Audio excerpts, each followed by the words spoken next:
So BMX is officially in the Olympics. It is. We're done. I am here in the Netherlands with Bart de Jong. Many of you probably know Bart. For those who don't, he's a lifer in the BMX world. He runs Fat BMX website. He's worked with numerous brands like Miraco and more recently Haro. He's been a part of judging and putting on multiple events around the world. And more recently, Bart is essentially representing Freestyle BMX within the UCI. Is that fair? Yeah, sounds good. All right. As many of you probably heard, just this past week, it was officially confirmed that Freestyle BMX will be in the 2020 Olympic Games in Tokyo, Japan. Obviously, Bart was very instrumental in that, and quite a curious case for BMX, and I think it's time we dig into Bart's brain and get some answers. Go ahead. When exactly did you get the news that it was confirmed in the Olympics?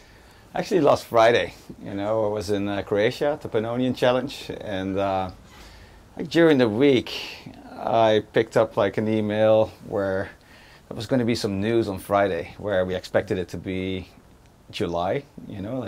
July would be the month where they would announce it, and then they picked it up. I picked up that it was going to be on Friday. There was some news coming, so I was like, we got on the phone, checking if this could be the news, and yeah, there was very much so. So Friday afternoon, I got back to the hotel room and waited for the big moment. What was your initial reaction? Well, the goal advising the UCI was to get BMX Freestyle in the Olympics, and if you've been there for 13 months, and you advise them and you work towards this, it's like, hey, we made it. It seems like quick work. Yeah. I didn't expect it to happen so quickly. Yeah. No, me neither, but it was either now or wait for another 4 years, and if you wait for another 4 years, then it's 7 years before it's happening, and then, so all focus was on Tokyo 2020, and yeah, now it's in, and we need to make the next steps. So just for everybody that's not aware of the UCI and their involvement within Freestyle BMX, can you run us through the past 13 months and their involvement with FEAS and the steps it really took to get here? Yeah, actually, FEAS or Hurricane organized the FEAS events, and the UCI made a deal to turn the FEAS World Series, the Freestyle Park side, into the UCI BMX Freestyle Park World Cup. And this was done in 2015, I think. That's where the deal was made, and then 2016 would be the first year where they were going to do the UCI BMX Freestyle Park World Cup, and I got only hired a week before the first event, so in that period I wasn't really involved. I've been working with the FEAS people for 20 years, so I know their side of the story, and I've worked with the UCI through the BMX racing side of things, and so I knew who the UCI was, and it's just that I thought they could use some help, so I did contact them, and in the beginning they didn't, but in the end they said, yeah, we could use some help on the freestyle side, and that's when they hired me to, advise them on things, and that's, last year, 2016, we had 5 World Cups, one in Montpellier, one in Croatia, one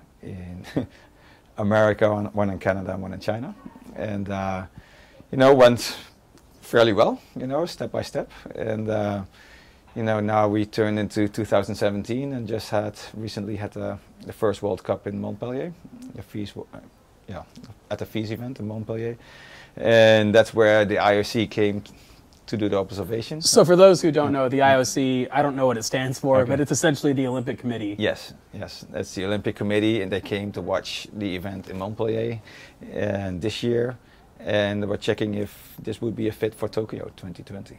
So, and I guess it was. In your opinion, what does this exactly do for BMX? What positives can this bring for Freestyle BMX?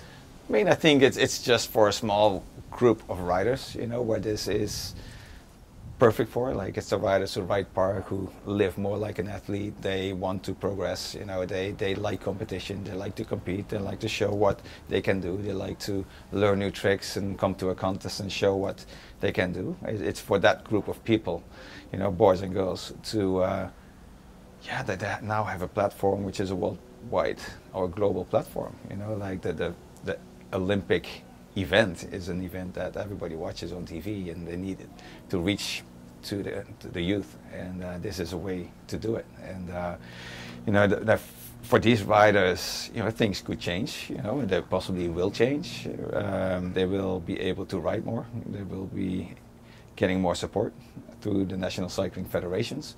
They will be out there hunting for points for their nations, for themselves, and you know, for this group, yeah, things might change, but I would say only for the better, because this is what they wanted all this time. You know, like, and you know, to get to the Olympics is, you know, for a lot of sports people, that's the ultimate. You know, it's the big goal. And now that we're in, we have BMX freestyle riders fight for a spot, you know, or aim for a spot.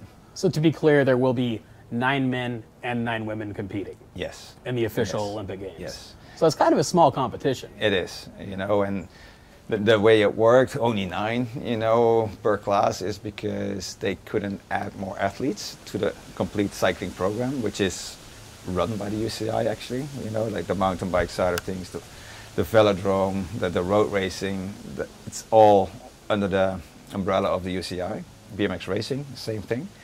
And that group could not grow. You know, if you would have had like 20 guys, 20 girls, then they would have had to take out. So essentially, to get this 9, they had to take away from other cycling sports. Yes, 18 out. You know, like, and taking 18 out is easier than 20 or 40. You know, like, it's just, you know, it's just, I wouldn't say to make it easy, but, you know, at this point, you know, we should be happy to be in. You know, like, it was either this or nothing, maybe. You know, and then of course you want more, but I don't think we had much, you know, to stand on, and.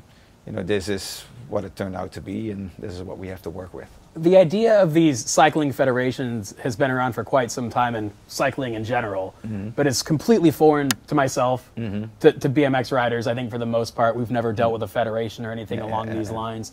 Can you explain a little bit about who these federations are and how exactly a rider could potentially qualify into the Olympic Games?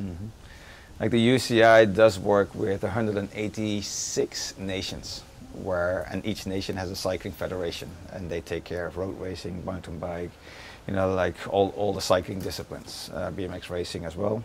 BMX freestyle is new to a lot of these federations, you know, so at the moment it's a tricky part where, like, you know, if you would call them up now, they might not know, but this is a beginning, it's a first step for the federations to get involved. Some nations have a program already, others they don't know, you know, and it's important that the right people connect to the people in the national federation to start the program right. And but, you know, like, the UCI works in a system like that, you know, where they work with all the federations worldwide, and everybody has a chance to qualify for the Olympic Games.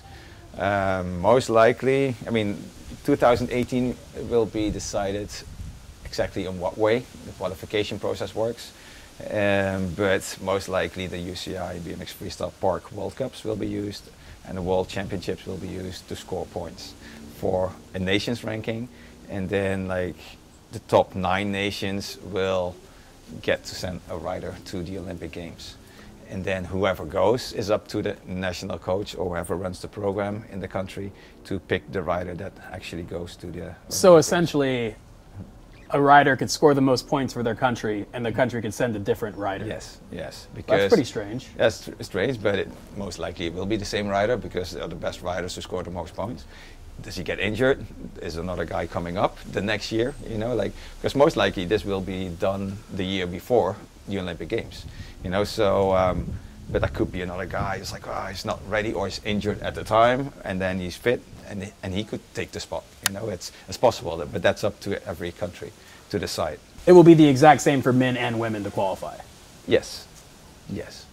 You know, as monumental as this is for the men, I think it's even more monumental for the women. Women BMX freestyle riders haven't had that many outlets in the past, and now they're essentially being treated as equals on the biggest stage for the first time ever. Yeah. What do you think this is going to do to women's BMX as far as growth and activity goes? I think just that, you know, like I think it will grow. Now they have a reason, you know, really reason to get into it, to step it up, to start a program, to get on a national program if there is one in your country, you know, to it's the same goal, you know, like the girls have the same goal to go to the Olympics as the guys do, and there's 9 spots for girls, 9 spots for guys, you know, so maybe at the moment it would be, I wouldn't say easier, but you know, considering there are like 87 riders in pro men in Montpellier, and there were 8 in pro girls, you know, that already indicates that making top 9 for girls would be at the moment easier than making a spot for the guys. But that's equality, that's what the IOC wants, you know, that's how it works at the Olympic Games. So it's an equal number, like it or not, you know, it's the way it is. But for the girls, I think it's going to be huge, you know, it's you know, they're part of the sport, and they will get to train more, they will get to ride more spots, they will go to more events, you know, they can take it seriously because there is an Olympic gold medal on the line, you know, in the end. So you have 9 men, 9 women, and each of these 9 men and women, excuse me, each of these 9 men and each of these 9 women will be from different nations. Pretty much, yes. So I look at, go ahead. I would say like at least 8, you know, that like it could be that if you're looking, I mean, we haven't decided yet, you know, and it's probably too early to talk about, but maybe like the top nation in the nation rankings could send 2, you know, that's a possibility, you know, we haven't discussed it, but you know, like where the top nation who scores the most points at the World Cups, at the World Championships, they are in a position to send 2 instead of 1, you know, that makes it 8 countries plus, 7 countries, but 1 country sends 2.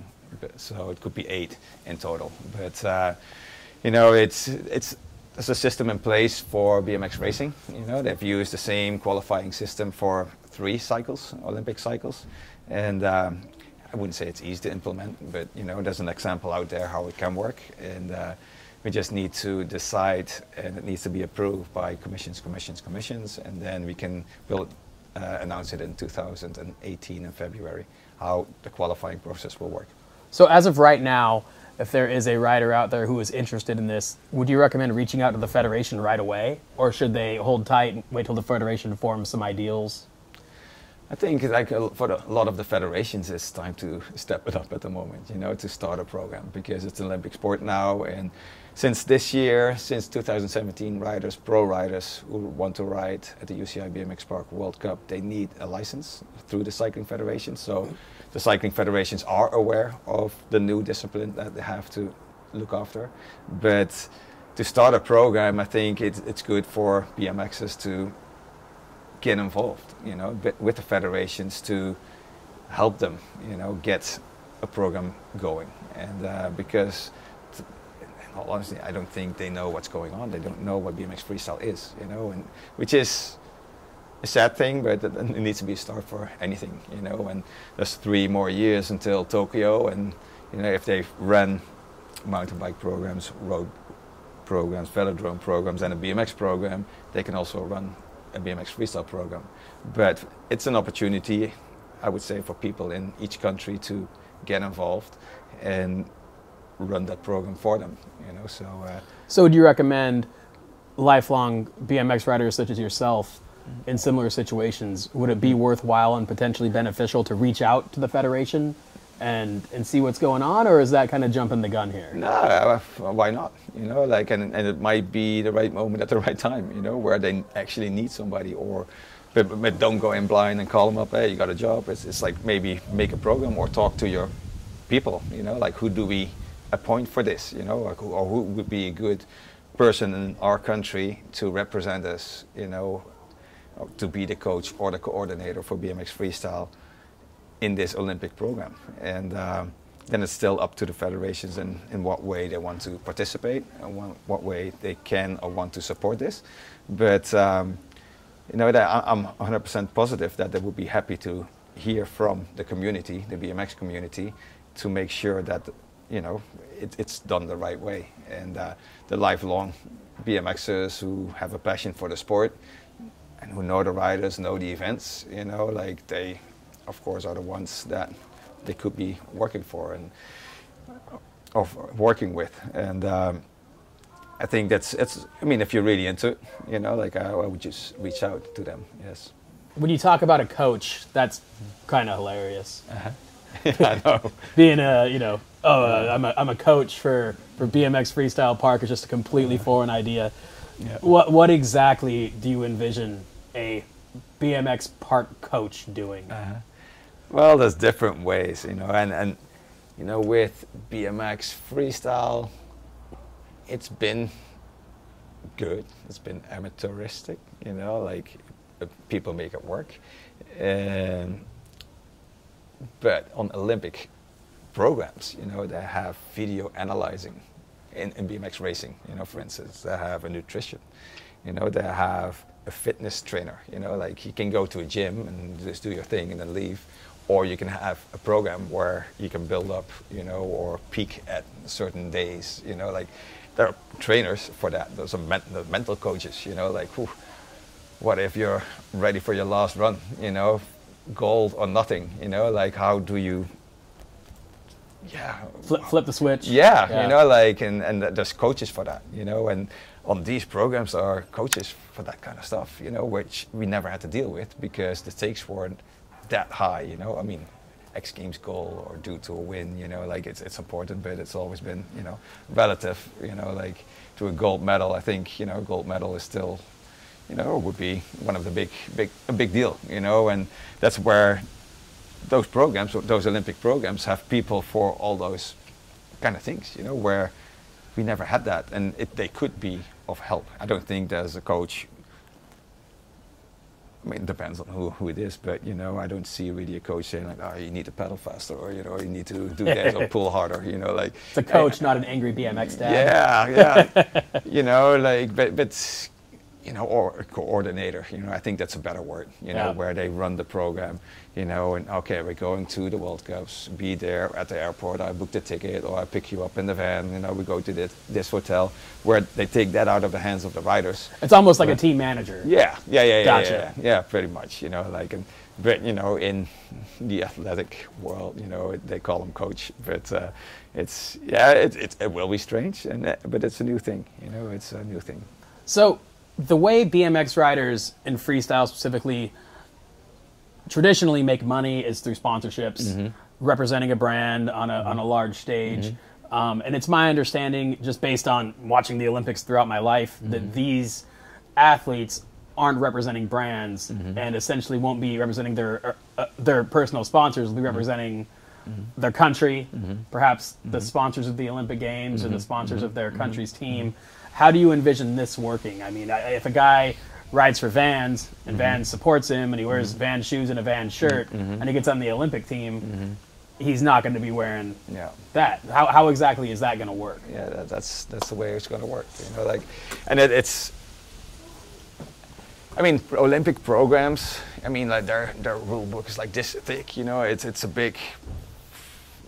lot of regulations. You know, and one of the regulations is probably the team clothing, you know, where at the opening ceremony you won't be able to wear the shadow shirt, or, you know, like, you know, it's like you're representing your team or your national team, and everybody gets the same clothing, you know, and they're all like through sponsorships of the national teams, and, you know, there's just no way around where you can just show up in your, you know, shorts and t-shirt, you know, but there's not going to be any rules for lycra or anything. I mean, I've heard that and I've seen that, and that's not the case. It's just up to the national federation to provide you with the clothing that you're going to wear, and that could be a t-shirt and shorts, and that's fine, you know, or long jeans and, you know, a shirt in the color of your nation or whatever, you know, maybe not even in the color of your nation, but you're representing your country, so that makes sense to have a shirt that does represent it. What about like a bike?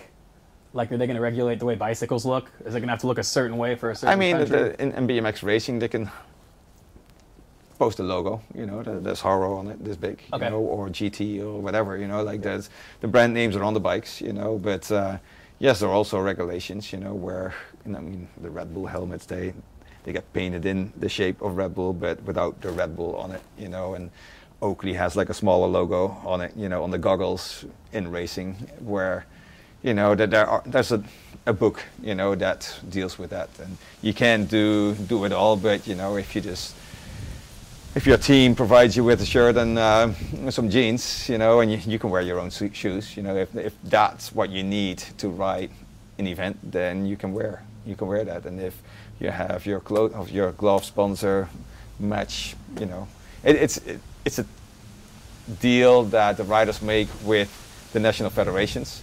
You know, it's not in the hands of the IOC or the UCI. The rule book is here, and the federations figure out how to deal with that rule book and what kind of clothing they will need at the event. And sometimes, you know, like they might say like, hey, we have this clothing package, you know, what can you use, or what is there something else that you need, you know, like, and if t-shirts aren't in their program, then it's not too hard to make a t-shirt, you know. So, and that's but there's no, I mean, right now in the rule book it says like BMX freestyle riders wear what they normally wear when they ride a contest, you know, and that's how it's going to be too, you know, like it's not that changes, but, and if it changes, it's up to the federations to decide, but and then it's up to the riders to say, yeah, no, that's not what we want, you know, we want this, and then they figure it out together. So the more we talk, the more importance I feel is going to fall into these federations. Yeah, it seems very crucial that we get some decent people in there. Yeah, that's very crucial, and but it's also up to the riders, you know, to defend themselves. You know, like if the team says like, hey, this is the team clothing we have, and you have to wear this, and it's all mountain bike stuff that doesn't fit freestyle, then stand up and say like, hey, you know, I need something else, you know, than this, and. But usually they have like a sponsor that provides the team clothing, but it's a different sport, you know, and you know, but they have to make a stand and say like, hey, you know, this is not what I'm wearing, you know, I want to wear my stuff, or something that I can wear with pride, you know. Yeah. So one thing that's new here, and I believe it's being implemented this year at the FIS events, the UCI World Cup events, is drug testing. And that's a completely foreign, brand new, strange thing to come into a freestyle BMX contest. What can you tell us about that? Specifically, let's say marijuana, something that a number of riders use, and is legal in many parts of the world. It's legal here in the Netherlands. It's legal where I live in California, essentially. How exactly is that regulated? I mean, we have to stick to the rules that are known worldwide under the Cycling Federation, you know, but what they're really after are the performance enhancement drugs, you know, which is the steroids and all that stuff. And if you get tested positive on that, you know, there will be a ban and blah, all that. Marijuana, on the other hand, you know, the threshold has been raised, you know, after the Olympics in, I think it was Norway. The snowboarding situation. The snowboarding situation. So, I mean, if you're not stoned on the day itself, you know, you're good, you know, after the competition, no problem, you know, but... So if it's in your system, it's not a problem unless it was elevated at the time of competition. So essentially, don't ride high. Gotcha. Probably shouldn't anyway, I guess. No, it's just, you know, and there haven't been any tests, you know, yet at the World Cups. That might be, you know, in the next few events. We don't know. It's the water coming in, and then we find out, you know, if they're there, we deal with it.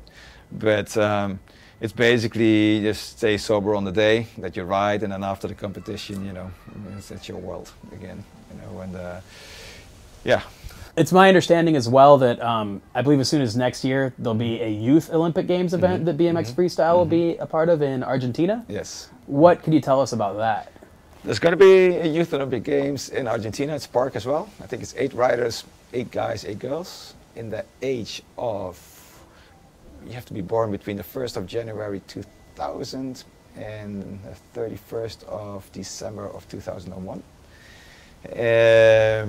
Qualification will happen at the UCI Urban Worlds in Chengdu in November.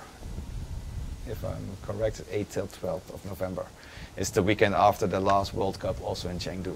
So, and the category there is open. It's a qualification event. It's open for riders between 15 and 18 years old.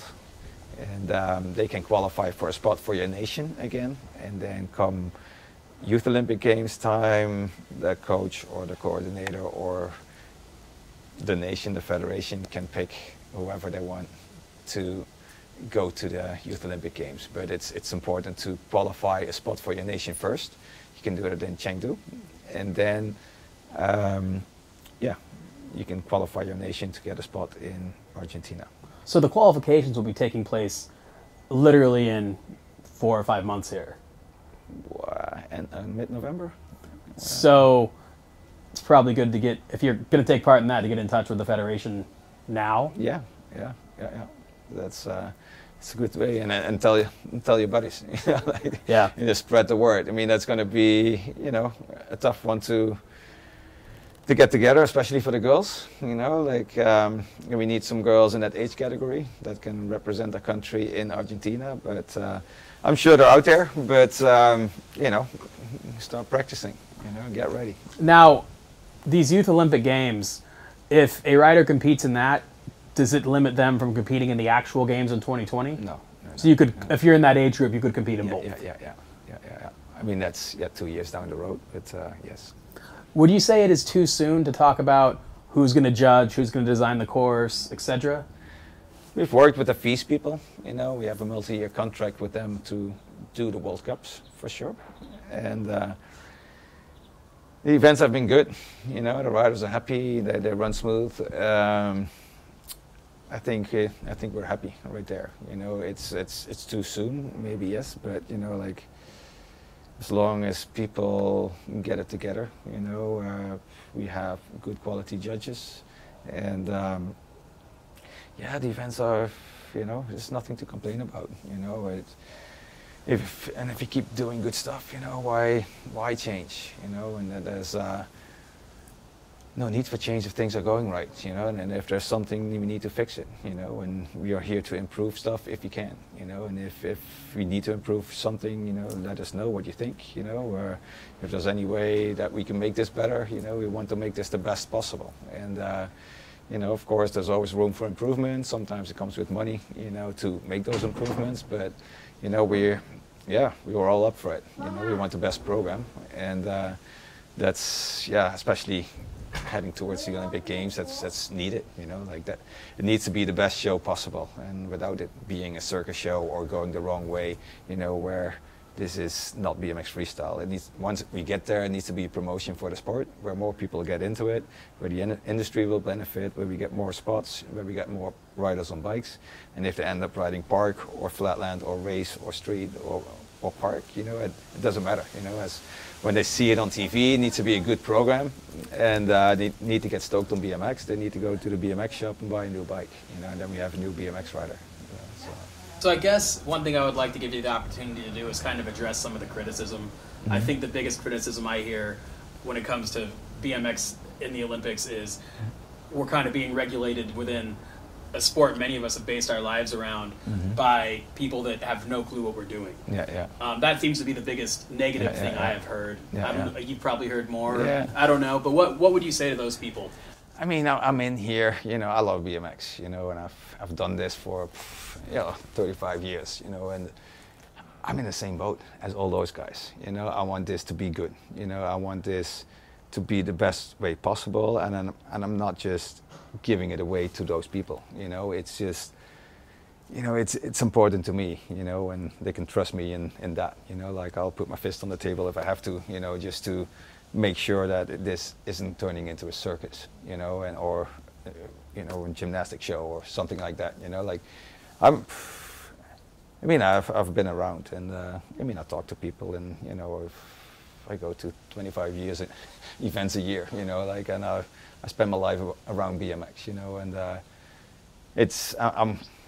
I'm in their boat, and I understand, I understand the concern, but if you get behind this together, and then again, I'm open for comments and suggestions, like it's easy to comment, but come with suggestions to make it better. If you can make it better, just let me know, and I'll bring it up, and it's just I want the best show possible, and that's important, and the BMX deserves it, and we get that opportunity now, and the state BMX is in, it might not be the best at the moment, but we can use this opportunity with more media coverage, more spots, more riders, to help it grow, head it in the right direction. But then it's important to do it right, and to show it the best way and the most honest way that we can. If right now, I think if people want to reach out to their federation, how should they get in touch with them? They can also send me an email, and then I will connect them with the federation, because sometimes you need to have the right person or reach the right person to, start things going, and that might not, I mean, if you have the info that might not be the right person, but send them to me, and then I will try to get you in touch with the right people. Final thought. Yeah. What do you want to leave everybody with here? What should be their takeaway after hearing you speak about BMX in the Olympics? People should relax, and just and give it a little bit of trust. I know it's not an American company right now doing the event organizing. It's not an American at the UCI representing BMX Freestyle. But they can trust, like the people at the FIS. They've done it for 20 years. They bring in 600,000 people in a week, at their events. There's not too many BMX companies who can claim that, or BMX event organizers who can claim that. They can trust me to lead us in the right direction. And I'm open for discussions, and I'm open for comments and suggestions. I want this the best possible, and I think we're on the right way, and it's just, and it's not me, it's just, this is everybody, it's the judges, it's the riders, it's the event organizers, it's the UCI, it's, the comments you get from people, like everything is welcome to make us the best possible, and that's what I want. It's not, it's not that it's my show. It's more, but it's important for me that it's done right, and I can lead that. And I can tell that story to the UCI and say, hey, this is how it needs to be done. And so far they've been great. They've listened, and I think you've been to the events yourself. Like they're good events, and the riders are happy. The course is good, and judging is good. It's just. And we need to continue like that. It's not that, we want to change stuff because now it's Olympic. But yes, we do have to stick to that IOC rule book. When it's time to go to Tokyo. But that's the same for every other sport. That will be the same for skateboarding. It's the same for snowboarding in the winter. Like they can't show up with a Rockstar helmet. Like they have to find a different way to present themselves. But it's it gets the media attention, and it's a big thing, like to get an Olympic medal for BMX Freestyle Park, not too bad. If a rider would like to reach you for information about a federation or for suggestions or questions, how can they reach you?